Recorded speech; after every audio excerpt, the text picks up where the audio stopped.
नमस्कार स्टूडेंट्स, कैसे हैं आप लोग। उम्मीद करता हूँ आप लोग बहुत अच्छे से होंगे। तो चलिए आज बात करेंगे एक नया सा टॉपिक लेकर आया हूँ, वर्टेक्स ऑफ क्वाड्रेटिक फंक्शन। हम कोई भी फंक्शंस को, क्वाड्रेटिक फंक्शंस को हम कैसे वर्टेक्स निकालेंगे, चलिए आइए इस वीडियोज़ में हम जानेंगे। और मुझे आशा है कि आप शुरू से अंत तक देखिएगा, इस वीडियोज़ को जरूर समझ में आएंगे। देखिए, ये इसलिए इम्पोर्टेंट हो जाते हैं क्योंकि जब आप जेईई के क्वेश्चन सोल्व करते हैं, जब आप एडवांस के क्वेश्चन सोल्व करते हैं, तो उसमें बहुत सारे ऐसे क्वेश्चंस में आप लोग को वर्टेक्स निकालने को रहते हैं, इसलिए ये इंपॉर्टेंट हो जाते हैं। ज़्यादा टफ भी नहीं है। आप लोग जिस तरह से how to make perfect square करते थे, उसके लिए 2-3 टर्म आप याद रखते थे, ठीक उसी तरह इसमें भी 2-3 बातों को आपको याद रखनी होगी। कुछ नहीं करनी है। सबसे पहले क्या करनी है, डिफ्रेंशिएट आप लोग पढ़े होंगे। डिफ्रेंशिएशन आपको आनी चाहिए वर्टेक्स निकालने के लिए। और डिफ्रेंशिएट, पहली बात तो आपको डिफ्रेंशिएशन करना है, और दूसरी बात जो आप डिफ्रेंशिएट किए हैं उसको इक्वल्स टू 0 कर देनी है। क्या करनी है, इक्वल्स टू 0 कर देनी है। और इक्वल्स टू 0 करने के बाद वहाँ से जो x की वैल्यू निकलेगा, वो x की वैल्यू क्या करेंगे, क्वाड्रेटिक फंक्शन में रख देंगे। क्वाड्रेटिक फंक्शंस में रखने के बाद वहाँ से y की वैल्यू फाइंड आउट कर लेंगे, और वहाँ से जो x y दोनों को वैल्यू फाइंड आउट करने के बाद हम फिर वर्टेक्स को हम दिखा देंगे। कुछ नहीं करने हैं, बहुत आसान है। अच्छा चलिए देखते हैं कि सबसे पहले heading vertex of quadratic function. अब देखिए, सबसे पहले हम क्या बताए थे कि कोई भी क्वाड्रेटिक फंक्शन है उसको सबसे पहले क्या करना है, डिफरेंशिएट करना है। क्या बोले, सबसे पहले क्या करनी है, डिफरेंशिएट करनी है। और जो डिफरेंशिएट किए हैं उसको क्या करना है, इक्वल्स टू 0 कर देनी है। क्या करनी है, इक्वल्स टू 0 कर देनी है। और तीसरी बात, put value in x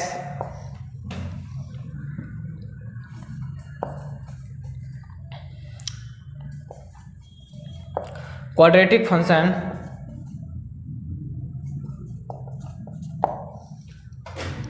find y equals to 0 करने के बाद जो यहाँ से जो x की वैल्यू निकलेगा, वो x की वैल्यू क्या करेंगे, x की वैल्यू क्वाड्रेटिक फंक्शंस में रख के हम वहाँ से y की वैल्यू निकाल लेंगे। इसके बाद जो x y दोनों को इक्वेट करके हम वर्टेक्स दिखा देंगे। तो देखते हैं। अच्छा एक बात बता दूं कि आप लोग को छोटी सी बात बता दूं रिमार्क के लिए। अब इसको नोटिस करिएगा आप कि मान के चलिए कोई क्वाड्रेटिक फंक्शन है ax² plus bx plus c है। यदि इसको हम डिफ्रेंशिएट करें तो कितना होगा, 2ax होगा कि नहीं, प्लस b, बिल्कुल होगा। अब यहाँ से इसको दोबारा यदि हम इसको डिफ्रेंशिएट करें,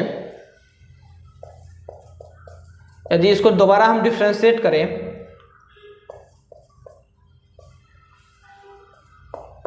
तो कितना निकल के आएगा, 2a निकल के आएगा ना।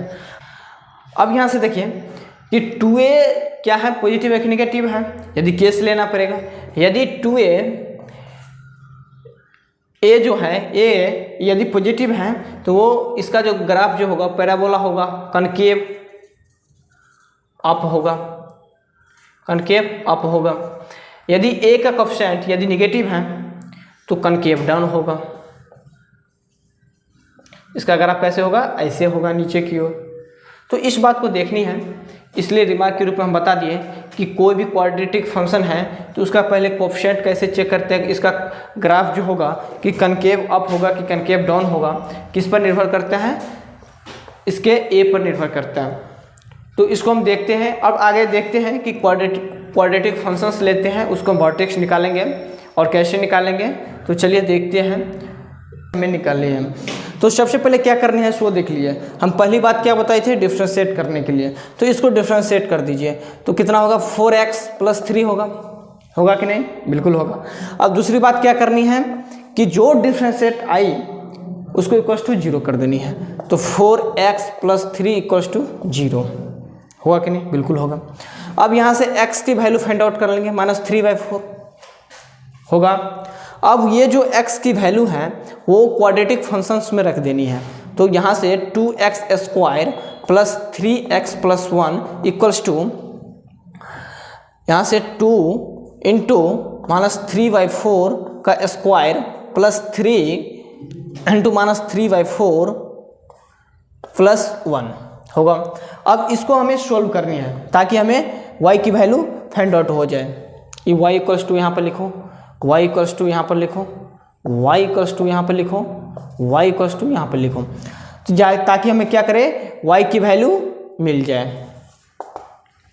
अब इसको यदि हम सॉल्व करें तो y इक्वल्स टू 18/16 माइनस अब 36/16 प्लस, अब देखिए इसको एलसीएम निकालने के लिए हम क्या करेंगे, 1 को 16/16 लिख सकते हैं, बिल्कुल लिख सकते हैं, इसको भी बनाया है। तो यहाँ से y इक्वल्स टू, यहाँ से तो क्या कितना हो जाएगा, -2/16 होगा, -2/16 होगा ना। यदि इसको यदि सिंप्लीफाई करें तो -1/8 होगा। तो यहाँ से जो x की वैल्यू निकलेगा, x की वैल्यू जो है यहाँ पे -3/4 x की, और y की जो है कितना, -1/8।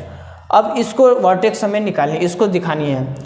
अब इसको हम यदि कोऑर्डिनेट पर दिखाई यहाँ पे, तो -3/4 कहाँ होगा, कहीं यहाँ पर होगा, -3/4। अब -1/8 कहाँ पर होगा, कहीं यहाँ पर होगा। तो इन दोनों को यदि हम वर्टेक्स दिखाएं दोनों को, तो ऐसे हो सकता है, यही वर्टेक्स निकल गया ये दोनों को। अब यहाँ पे कोई संपर्क ओरिजिन से जा रहा है कि नहीं जा रहा है, तो इसको 0 से सेटिस्फाइड हमें कराना पड़ेगा।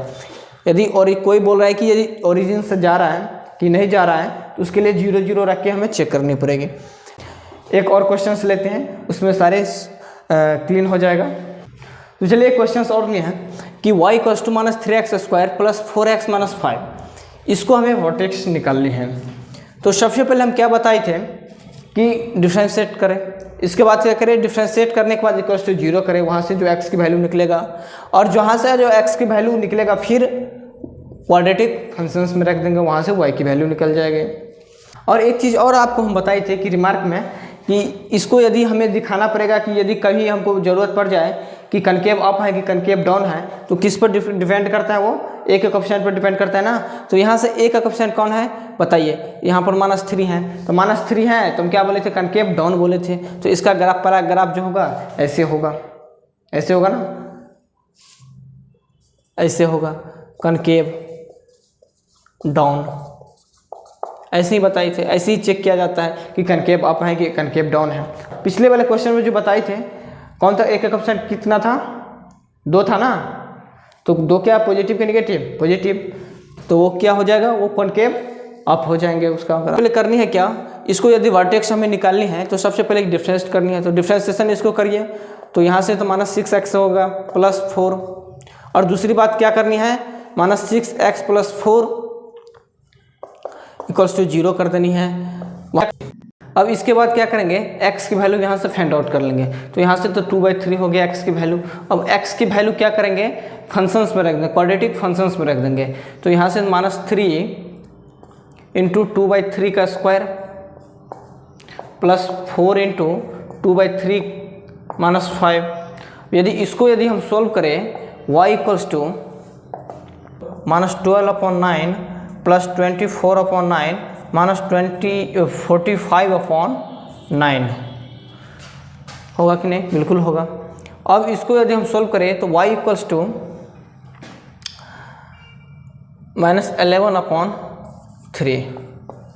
तो यहाँ से तो x की वैल्यू 2/3 आ गया। अब y की वैल्यू यहाँ से -11/3 हो गया। तो यदि इसको हम वर्टेक्स हमको दिखानी है तो x कितना निकल गया, 2/3, तो x कहीं यहाँ पर होगा 2/3, होगा कि नहीं, बिल्कुल होगा। अब -11/, तो y कहीं यहाँ पर होगा -11/3। तो इन दोनों का जो वर्टेक्स है कहाँ मिला, यहाँ पर आकर मिला। और शुरू में जो बताई थे क्या, इसका जो ग्राफ जो होगा क्या होगा, पैराबोला होगा। और पैराबोला में कौन पैराबोला, कनकेव डाउन। तो इसका जो ग्राफ जो होगा ऐसे होगा, ऐसे होगा। बिल्कुल आसान है। क्या करनी है, सबसे पहले डिफरेंशिएट कर देनी है, इसके बाद इक्वल्स टू 0 कर देनी है ताकि हमें x की वैल्यू वहाँ से मिल जाए। फिर इसके बाद क्या करनी है, पुट x, जो x की वैल्यू यहाँ से निकलेगा फिर इक्वेशन क्वाड्रेटिक फंक्शंस में रख देंगे ताकि हमें वहाँ से y की वैल्यू निकल जाएगी। तो एक बार देख लीजिए ठीक से।